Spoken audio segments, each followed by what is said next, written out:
Point of order.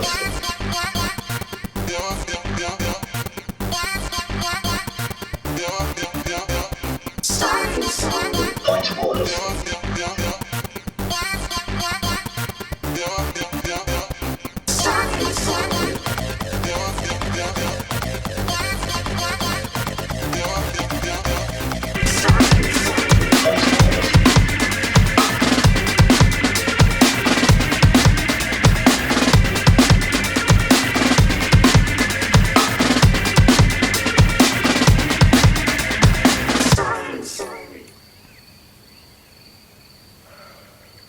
Hello everyone.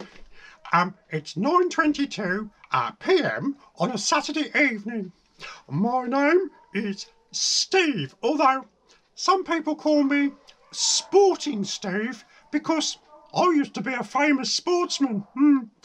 Well, almost. I could have been a top Formula One driver, but I developed convolvulus of the shoulder, and it hurt to turn the steering wheel.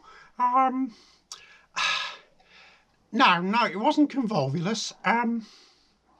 It's the one that sounds like that. Anyway, I could have been a footballer with Manchester United. Yeah, that Manchester United. But I caught angina on the knee. I could have won Wimbledon, but my tennis bat broke. It was during the warm-ups, actually, and I couldn't buy another one because the shop was closed. Yeah.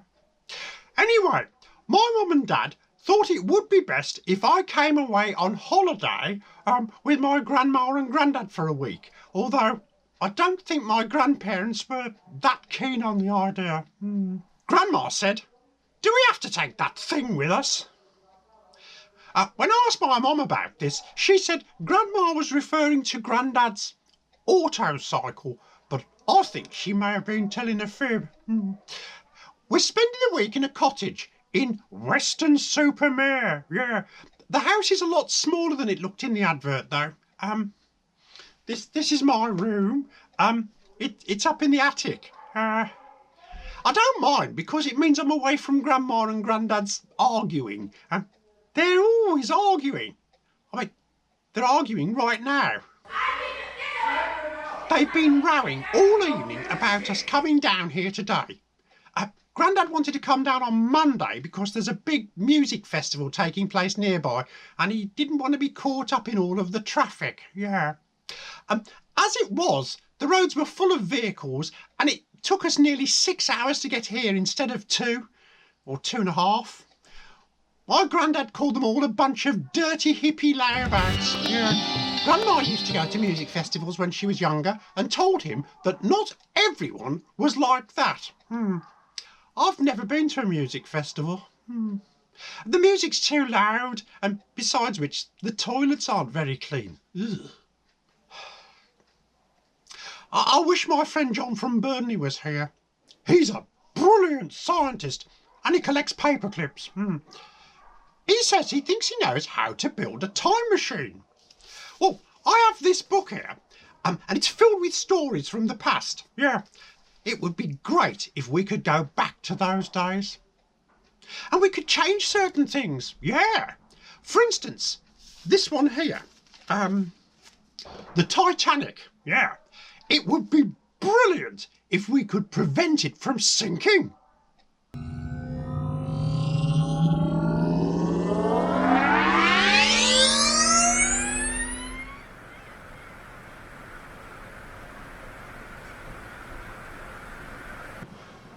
So, who do we tell about the iceberg? Well, first of all, we have to ascertain whether or not we're on the right ship. It's no use going up to the captain and saying, beware of an iceberg, if we're on the wrong liner. But how do we know if we're on the right boat? Point of order, Steve. It's called a ship, not a boat. Oh, right, yeah. I'll ask this person coming along. Excusez-moi, but what parlez-vous anglais? Of course I speak English. Oh, good. Could you tell us if we're on the Titanic? What do you mean? Are you on the Titanic? Is simple or something. Oh, right. Well, we've established where we are. Now, before we go any further, do you need to visit the netty? No, I'm all right. I had a wee before we came out. Well done, lad. That showed initiative, did that. What we have to do now is find the captain. Now, I've done a bit of research, and I believe his name is Smith. Well, where is he? Well, that's a good question, is that? I mean, it could be in his cabin, or it could be up on the bridge. Bridge? Oh, what's a bridge doing on a boat? Remember, Steve, it's called a ship, not a boat. Oh, what's the difference? Well, I don't rightly know, but I think one's bigger than the other. Right, okay. So, why is there a bridge on a boat? Oh, I mean ship. Well, it's not a bridge like the one at the bottom of your road, which has a railway track running over it. No, it's like a little room on top of the ship from where the captain issues his commands. Right. Let's go and find it. Aye. Right. Now, the record states that the ship struck the iceberg at midnight. Well, what time is it now? Are we too late? No, Steve. If we were late, then the ship would be sinking, wouldn't it? Oh yeah. Oh, I never thought of that. Well, according to my watch, we have 22 minutes and 15 seconds to find the captain and warn him.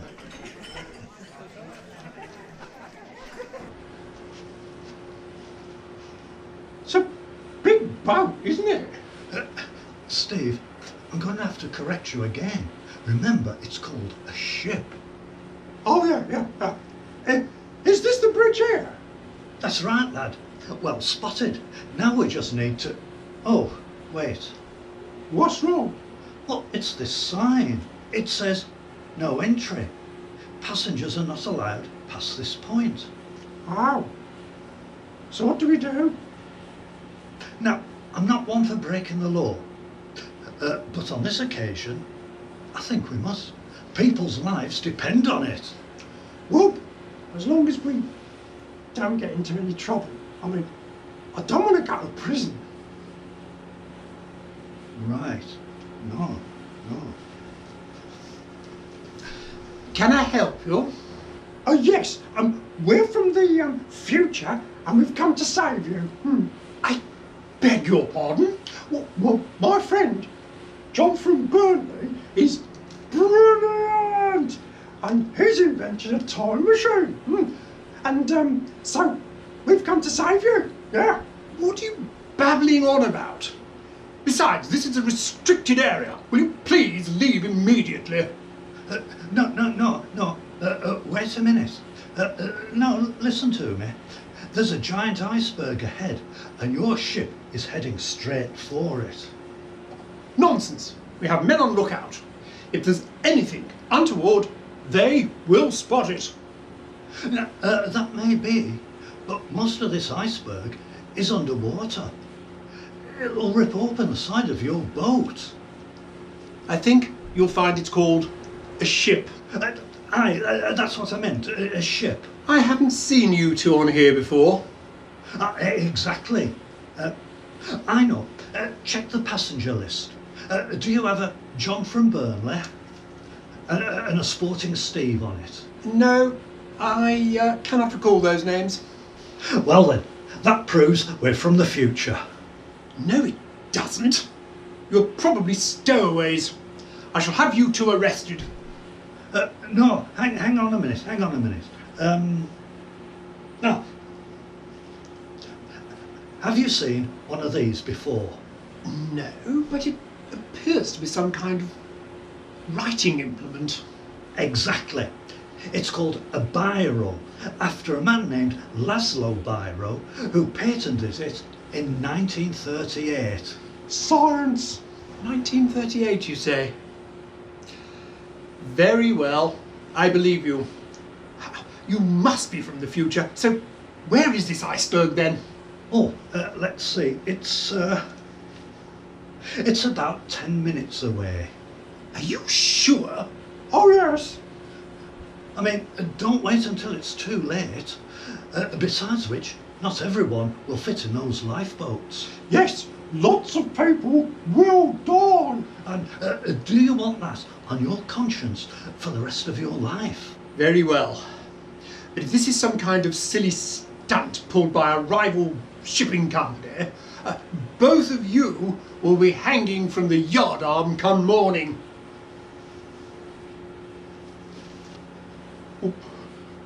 What do we do now? Well, we just have to wait and hope that the captain believes us and changes course.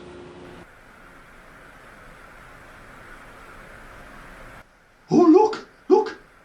The boat's veering away. Aye, it is that, lad. It is.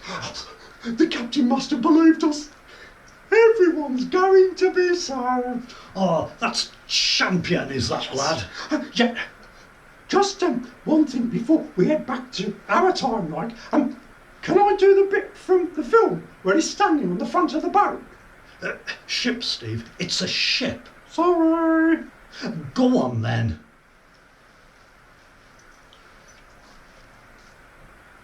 Oh, this is brilliant! Brilliant!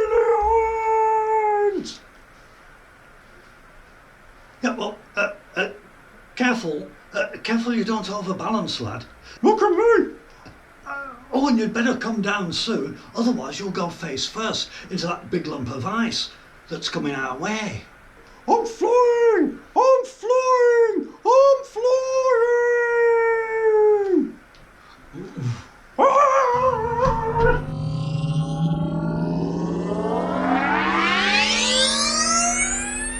Phew! That was close. But that's how me and John saved the boat from sinking. Grandma and Grandad are still arguing. Grandma's saying that she always sleeps nearest the window, but Grandad is shouting back that that's normally his side of the bed. Now they're arguing about whether they should turn the bed around. Oh well, talking of beds, I think it's time for me to go to mine. Night night. Octopus.